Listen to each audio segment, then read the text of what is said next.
안녕하십니까. 오늘은 열, 히트, 어, 그, 살인의 추억에서 송강호가 딱 조서 작성할 때, 보디 히트? 응? 액션 영화야 했던 히트. 이래서 한번 이제,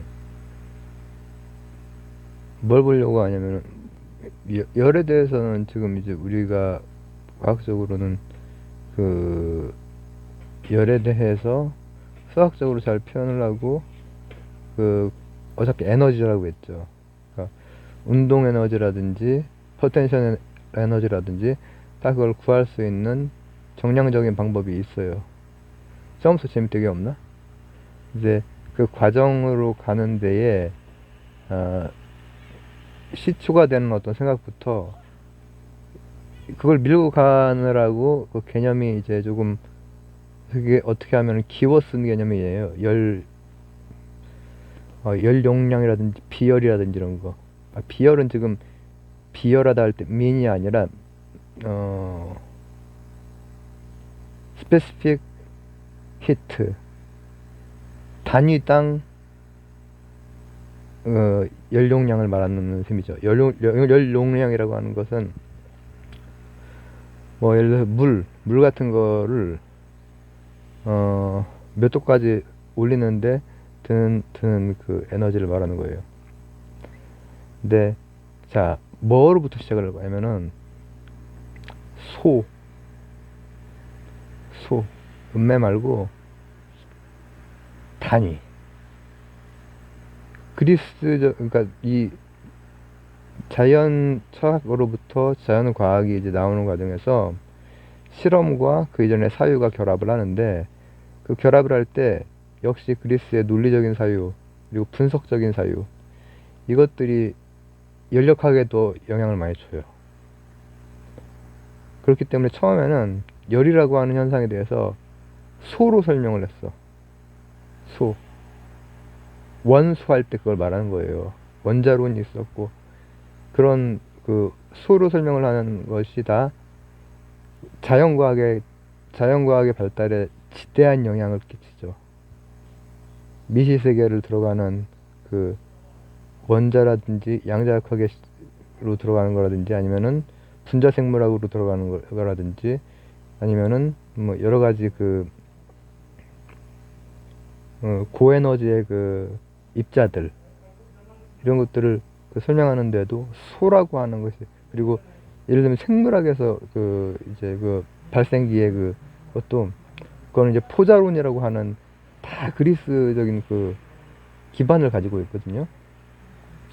근데 우리 처음에는 열이라고 하는 걸 어떻게 생각했냐면은 어, 우리가 잘 알고 있는 금속 중에서 철 그리고 청동기 이렇게 합시다. 역사에서 청동기 시대 철기 아니니까 동일한 질량의 철과 청동기가 있으면은 근데 그게 온도까지 똑같으면은 같은 열소를 가지고 있다라고 생각을 했어요. 논리적이죠, 논리적. 자연과학에서 근대에 근대 초반에는 이제 그렇게 생각을 했단 말이에요. 상당히 논리적인 거예요, 사실. 이렇게 하면 사유를 진행해 본다고 하는 것이. 근데 그러다가 여러 가지 그 실험 과정, 이제는 그 논리와 실험이 결합이 되는 시기가 됐으니까 실험 과정에서, 이거 좀 이상한데?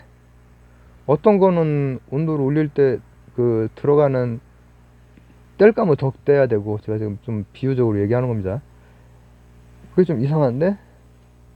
이렇게 해서 이제 열 용량이라고 하는 그 개념이 등장을 하게 되는 거예요. 아, 그러면은 물이 됐건 철이 됐건 어떤 특정한 물질에 일정한 그 온도까지 들어가는데 그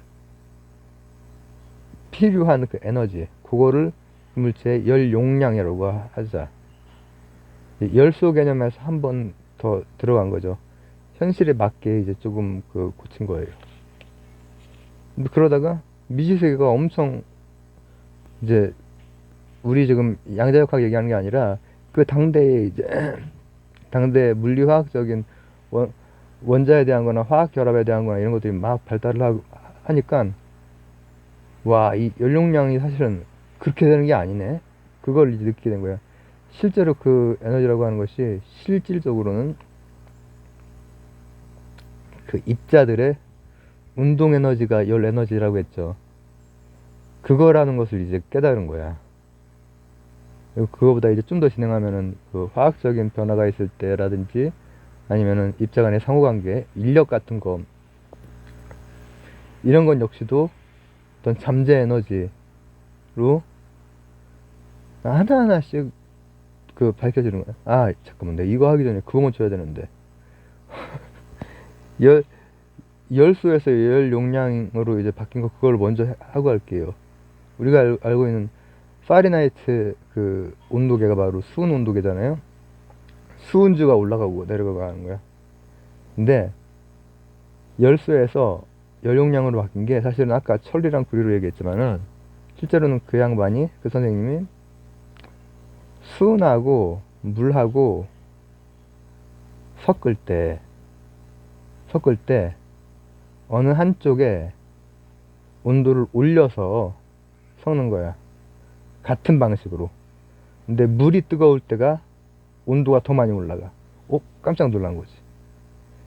그러니까 똑같아야 되는데 열소론에 따르면 똑같아야 되는데 이건 열용량이라고 하는 뭔가 다른 세계가 있구나라는 걸 그때 이제 하면서 그게 이제 체계화되고 그 다음에 열용량이라고 하는 것이 서로 기워 쓰다가 보니까는 또 이제 과학이 발달하고 여러 가지 그 미시 세계에 대한 이게 하면서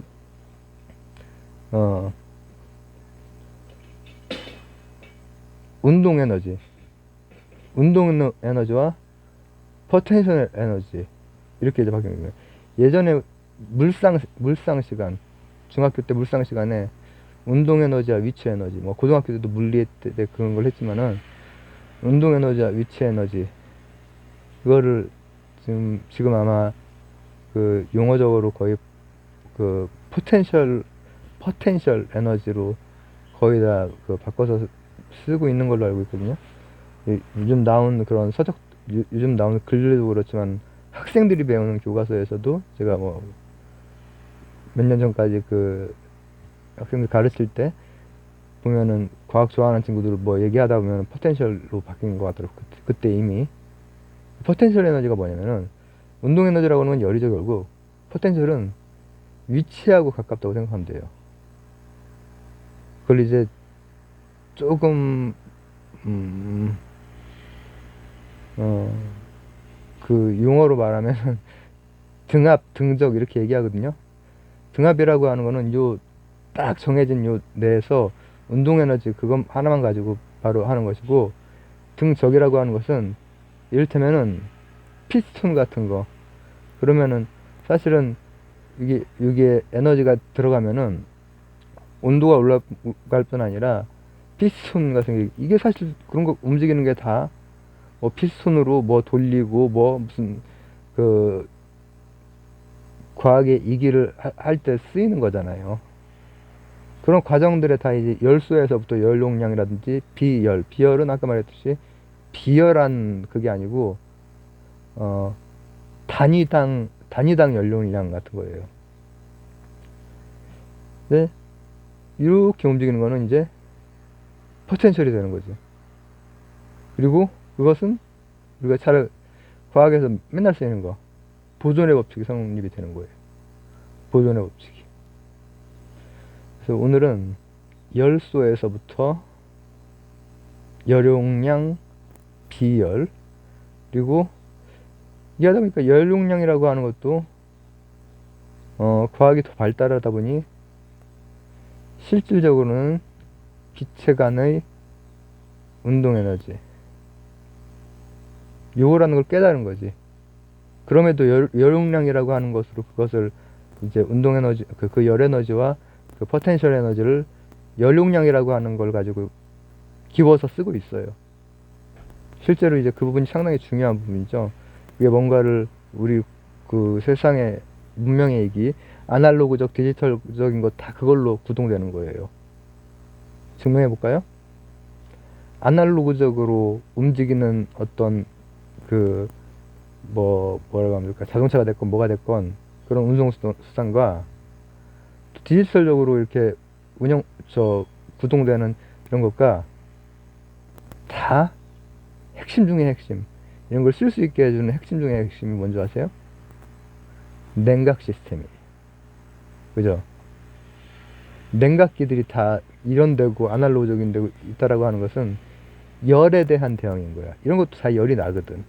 배터리 이렇게 배터리라고 해야 되는데 배터리가 어쩔 때 막 뜨겁고 막 그런 게 다 열이고, 그 냉각 시스템 그리고 이렇게 된단 말이죠.